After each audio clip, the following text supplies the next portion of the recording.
I should, shouldn't I? What's up, guys? Good. John Rhys, how are you? Fantastic.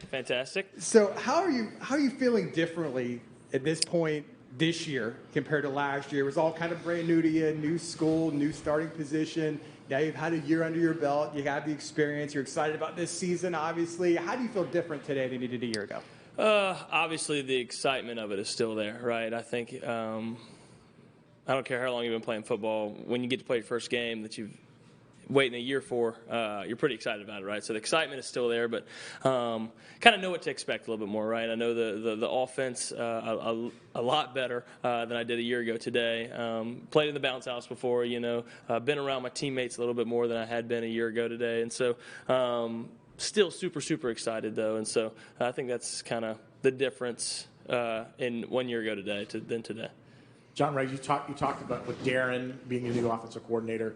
What has he brought to your game, and where have you feel like you've made the most leaps and bounds wise? Yeah, he has helped me a ton from the spring, summer, and now to fall. He has helped me a ton footwork-wise about how to navigate a pocket a lot better than I did last year, how to be able to make platform throws and off-platform throws a lot more accurate with a lot more zip on them too. And so I think he's helped me playing the quarterback position the right way. And there's little tips and tricks that he has kind of learned over the years, and he's done himself as well. And so he's helped me a ton just develop as a passer, as a quarterback, mentally in the game as well. He's helped me a ton.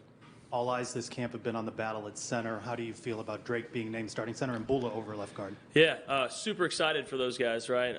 Super confident in them as well. I think that's the big piece, right? You don't want to go out there with somebody you're not confident in, and really all three of those guys I would have been confident in, and so super excited for Drake. Bula at left guard is something I'm excited about too. I don't know if y'all know much about Bula, but Bula's got something about him that's just a little bit different. He's got a little bit of an edge. He's gritty.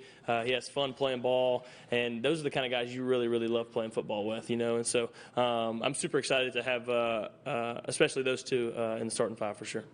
With so many new faces on the team this year, whether that's freshmen or transfers, Coach talked a lot about the importance of developing that team chemistry. How would you evaluate where that is right now, and how do you hope that translates come Thursday when you kick off? Yeah, I'd say that is really good. I've learned over the years of playing football that the teams that are really good get closer as the season goes on, right? So I'm excited to get closer as a team the more we progress into a season. But I'd say we're a pretty close football team right now, just like a lot of places around the country. When you go through fall camp and summer and all that with a bunch of guys, the same guys every day, it's hard not to get closer with them. But I'd say there's a little bit something different about this team. I feel that family atmosphere. You going out there with your brothers, it's something to be said for, and so. I'd say it's really good right now. You just talked about the center battle. How important is that relationship between a quarterback and a center, and knowing that it's Drake? I know we got here a little bit later, was here in the summer. What's that relationship like with Drake? How's that been forming? Really good. Quarterback center exchange, happens every play, and so it's something that you've got to be 100% in. And he's done a really good job in that aspect of it. He's also a really funny dude. Got to spend a lot of time with him off the field for a while. He lived with Trent Whittemore, and I was over there at their house a lot, spending time with him. And he's musically inclined, unbelievable guy, hilarious. But he's really good at playing center too. That's right. We're working on something. We'll see it. We'll see where it goes. John Rhys, you look at the running backs group. Obviously, you've got 5 talented players there as well. R.J. Harvey looks like starting.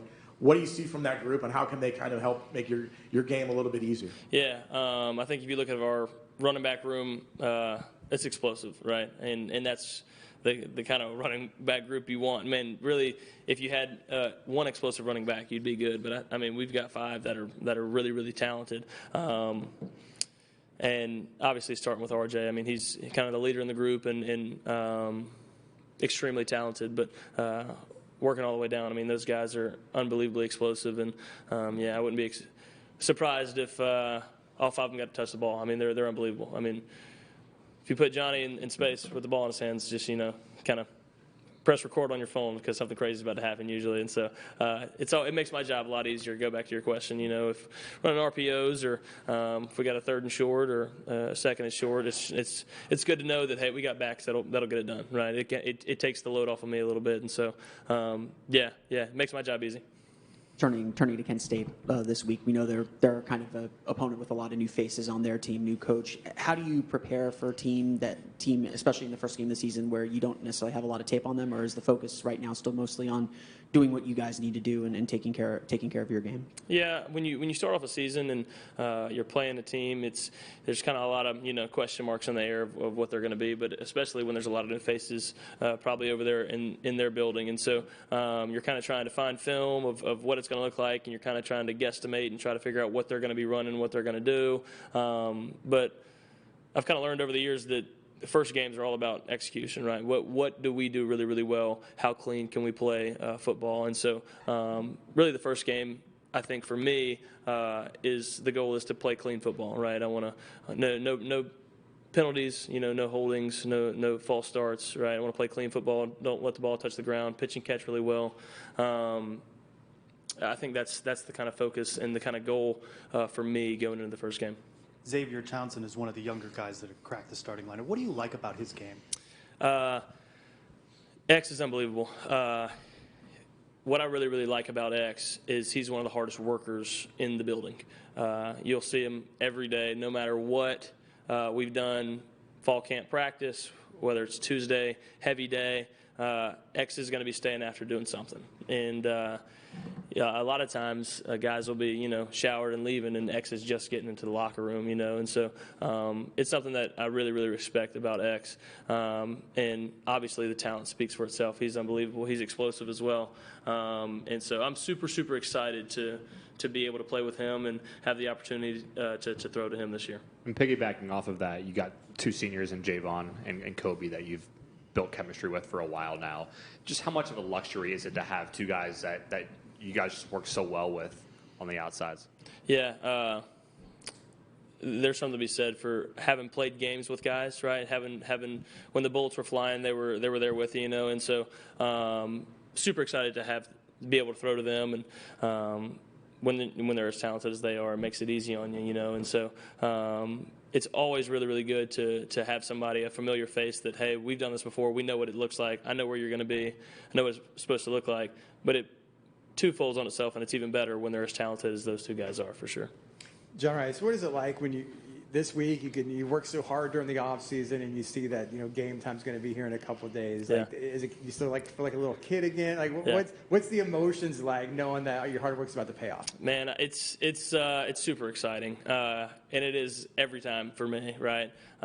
Whether it's football, whether it's baseball, you work so hard, right? You prepare physically, mentally, right? Getting the game plan right, working on connection with receivers, running back, tracks, right? And so there's a lot of little things that you prepare for, and then I get so tunnel visioned on every day, right? Like, so I'm one day at a time guy. I'm right where my feet are, and then all of a sudden you look up and you're 3 days away, and it's like, man, this thing is getting real close. And so super excited. Yeah, to answer the question, I almost feel like a little kid again, right? It's super excited every time you get to go out there, especially on a season opener at the Bounce House. John Rhys, I've asked a couple players this. Pre-game warm-ups, what's your routine? Do you have superstitions? Do you have something that you go through? Music you listen to, you have to do, put one sock on the same, every time the same way? I mean, what do you got that maybe you kind of do at a pre-game? I'm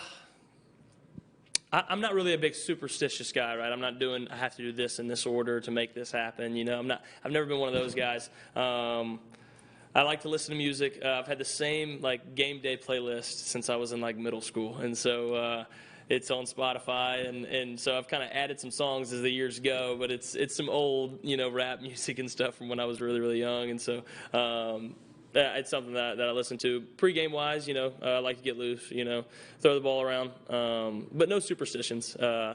At least not that I know of yet. I might, start something on the first game. First game goes well, you got to keep doing it the same way, right? So we'll see, but no superstitions. Yeah. You can't leave us hanging. What's on that playlist? Give us a couple. Give us a couple. It's on Spotify. If you just look up my name on Spotify, I think you can you can pop up, it'll just say game day. I have 2 playlists, game day, country, and it's usually what I listen to. And so, a bunch of old songs, a bunch of old, Young Thug songs, Drake.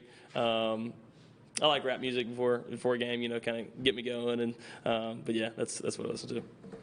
With the highlights we saw released during the camp, it looked like the defense came up with some big plays. How would you evaluate the defense from your perspective? A lot of super talented guys, right? The scheme they're running is really good too.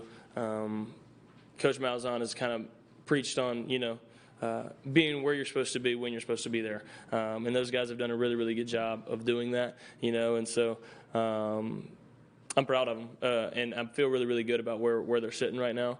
Josh can probably fill you in a little bit more than I can about it, but I'm super excited about them. I say a couple of guys that I'm super excited about are obviously Josh, Ricky, and Lee Hunter. Those guys have really had a really, really good camp, and I'm super excited to watch them play. We keep hearing Lee's name. What has he done? Lee, I think you'll be able to see it for yourself probably Thursday. But, he has really turned the page, I think, as far as having a high motor. He has really done a lot of work to get in shape. He's always been strong. He's always been a playmaker. But last year, I think he got tired. This year, he's been really, really working about having a high motor, being able to stay on the field longer. And I think it's showing for him. And so I'm excited for him to be able to display that on Thursday. Did you watch the games over the weekend? I know there was only a handful. No, I didn't really get to watch a ton. I know that Rich Rod, his team played, and I think they got the win. My dad was texting me about it, saying, he keeps up with Rich Rod and them, and so it's always good for them to get a win. So what's the connection with Rich Rod? Well, he was my OC at Ole Miss my freshman year. Yeah, he recruited me there, and so kind of keep up with the guys that kept up with me at one time, and so super excited for them, and but didn't get to watch a ton, but cool. Appreciate y'all guys. God bless.